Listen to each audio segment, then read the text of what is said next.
Hey, good morning. I'm working on this. It's almost. She's supposed to be in a wedding dress.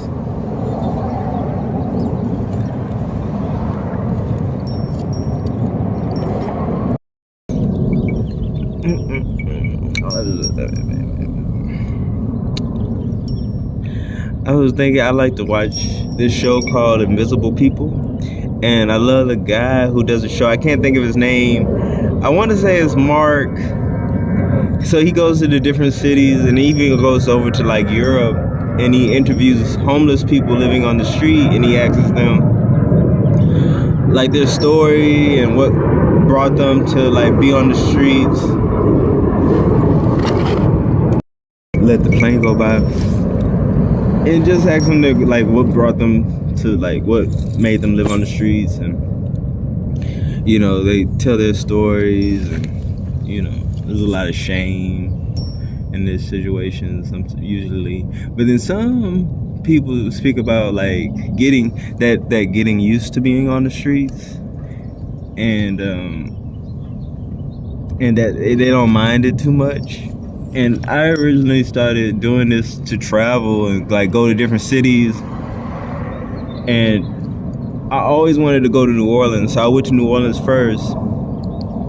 But it also came after I did some like mushrooms, and I feel like the mushrooms were telling me to go to California.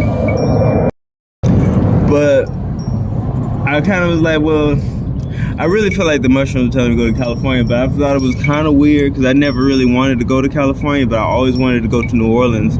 So I made it a point to go to New Orleans first, and then if I did feel like going to California after New Orleans, then I would go. And I was just open to see where things would take me. I'm reserved and I'm like an introvert, but I try to be as open as possible in this situation, because I'm like trying to see, even though the mushrooms say do something, but I think it's just my subconscious, and the mushrooms are just like bringing it forward and saying do this thing. But as I do it, you don't want to be closed off to the possibilities of what might happen. So I try to be as open as possible. So yeah, I was like, if I go to New Orleans and fall in love or something like that, then I'll stay there, or I'll go to California. But at that time, they were giving out the stimulus checks, and then I had my roommates gave me back all my rent, my like deposit, and they gave me all my money back. And I think they said, I don't know, I don't want to talk too much about it, but they gave me time to like gather up more money than, and so, but I was like, even if I did go and I was like to rent a room and all that stuff, and that stuff isn't really me, because I get really nervous with like paperwork and stuff like that, or like needing to prove. It's just too official to me. Like even like riding a plane, like I would never just purposely get on the plane unless someone was doing it with me, because that stuff is just so serious to me. And like getting into a hotel or maybe a motel, but even now it just seems like those things are just so like serious to like, you gotta fill out maybe a form, and you gotta have a major debit or credit card, and you gotta have ID and all that stuff. I don't even have a bank account. So anyway, but even as a kid, like I always had like homeless people have always had like a special place in my heart. I looked at them sometimes as being like, it's sad, but then I also looked at them as like very resilient, and I try to be careful, but it is the truth. It's like I look at them sometimes like it's a sad situation, but I also like look at their resilience, and I always like admired that.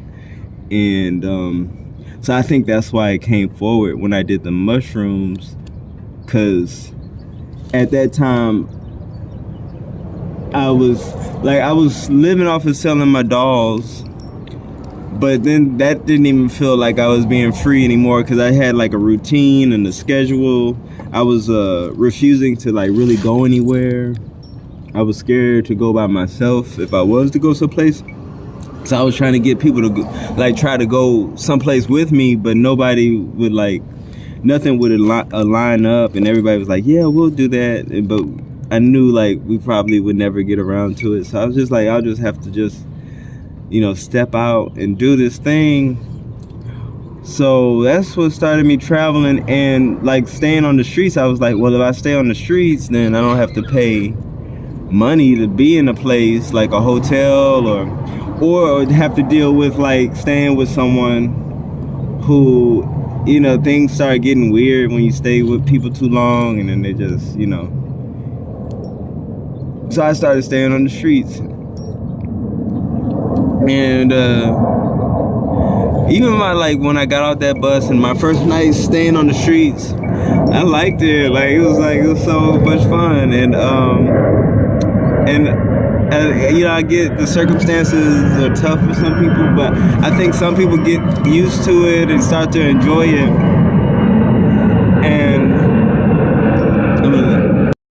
And I don't speak about it much with people.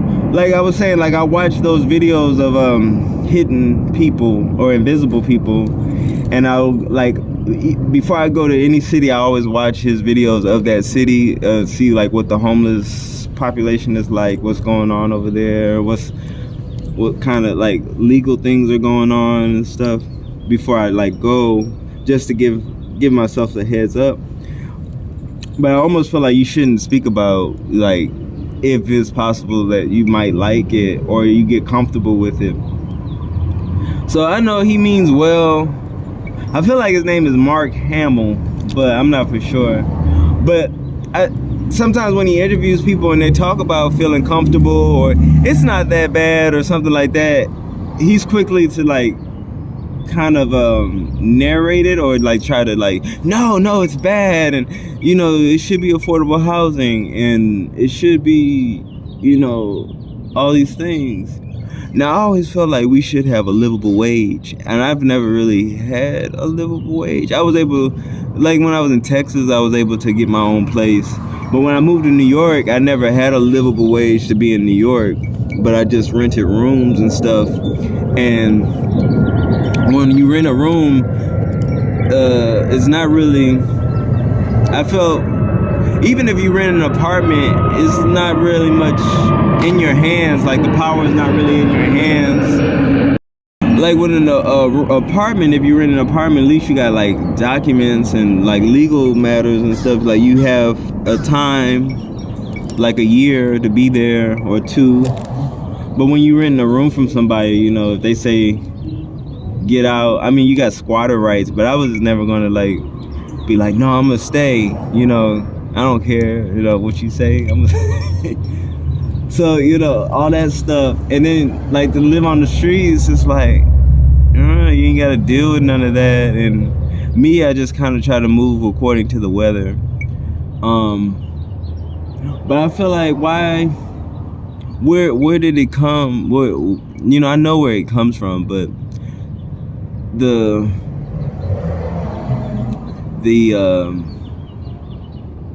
idea like you have to be indoors, you have to live indoors, and you know, and I know that the guy that does that show and like Invisible People, he means well, and I do agree, like it should be, like I always thought you should have affordable, like you should have a livable wage. And then I had a friend that like started telling me more about like home, like housing and food should be a human right. And then I used to, when I first heard that, I was like, oh no, I think we should work for housing and food. But now I'm just like, yeah, it should be a human right. Everybody should have housing. Everybody should be able to get food. And the people who start gardens and stuff, they make these videos of like the government, or not the government, but the city sending the police out to destroy people's gardens, the people that want to like grow food. and people who could collect rainwater can't collect rainwater, and then even if you want to camp outside, you can't even do that. Like, what, you know, so it shows like they just really want you to depend on them for to live, to survive, and then they can have everybody else who's worked really hard or feels like they've worked really hard to get what they got, to like be against those who are living like that. And so then it, like, my thing is like, so how do you really know what it is you want? Like, how do you know?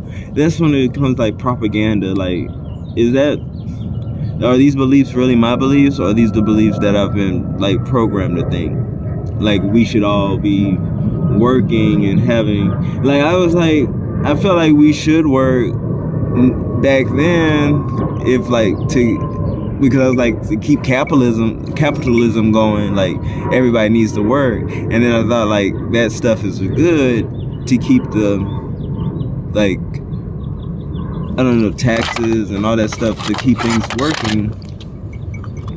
But now it's like, I don't know, I feel like they collect all that stuff, all that money, but they don't really put it back into the people. And so then it's really like, people say it's no incentive. Like, now really, what is the point if that stuff isn't getting distributed amongst the people, you know? But some people believe that it does, and that the people who can't get it together are living off of the people who do work. And I don't know, I mean, I guess, but not, I don't know, I just feel like also things should just be a lot better, and then people wouldn't even have to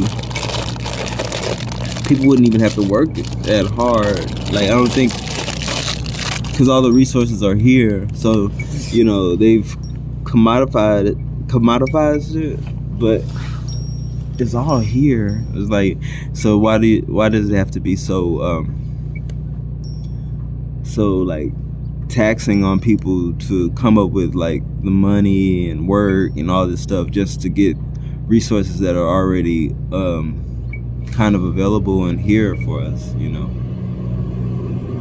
I just think it's like just so ridiculous. It's like, so why would I want to work 4 jobs just to like live?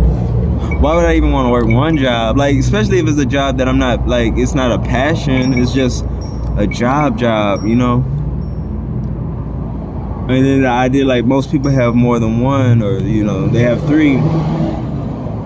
So yeah, there's all these ideas. It's like, I know who gives us the ideas, but why do we like protect the ideas so hard, you know? So anyway,